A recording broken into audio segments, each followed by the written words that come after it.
Israel says it's the only democracy in the Middle East, which is fine. That's fine. You just have to complete the sentence, right? The only democracy in the Middle East that gets $4 billion in military aid from the United States every year. The only democracy in the Middle East that uses white phosphorus on civilians. The only democracy in the Middle East that refers to starving a trapped population as putting Gazans on a diet. The only democracy in the Middle East that refers to bombing that same population as mowing the lawn. Israel is the only democracy in the Middle East whose soldiers make TikToks of their war crimes. The only democracy in the Middle East. Israel is the biggest fucking Karen in the Middle East, okay?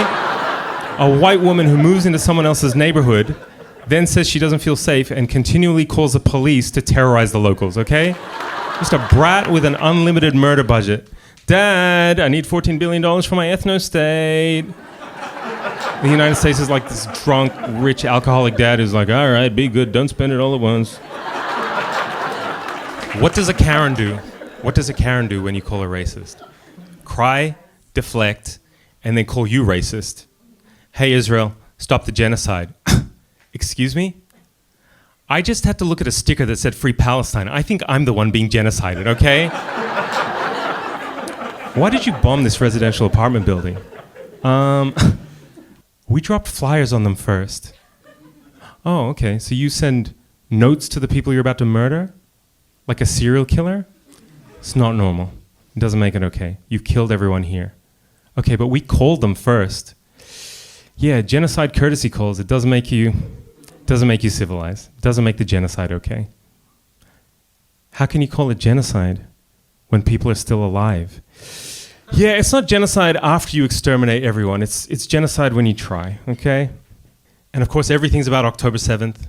Everything's about Hamas, because of course, colonizers' favorite trick is to start the timeline when it's convenient for them. And isn't it wild? Every single time Israel levels a civilian target where they say Hamas is hiding, Hamas manages to magically teleport out of there without a trace. Every church, every mosque, every school, every hospital, Hamas, their tunnels, everything just vanishes.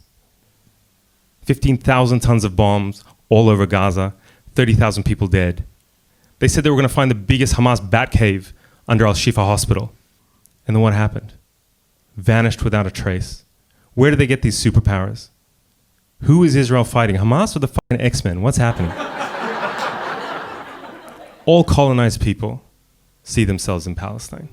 They see some aspect of what was done to them in Palestine. And all colonizers see themselves in Israel. And everything that they're testing now, the weapons, surveillance, counterinsurgency, urban combat tactics, that's all the shit that they're going to export around the world to use against black and brown people. So everything in Palestine is what's happened and is going to happen. It's the past and the future at the same time.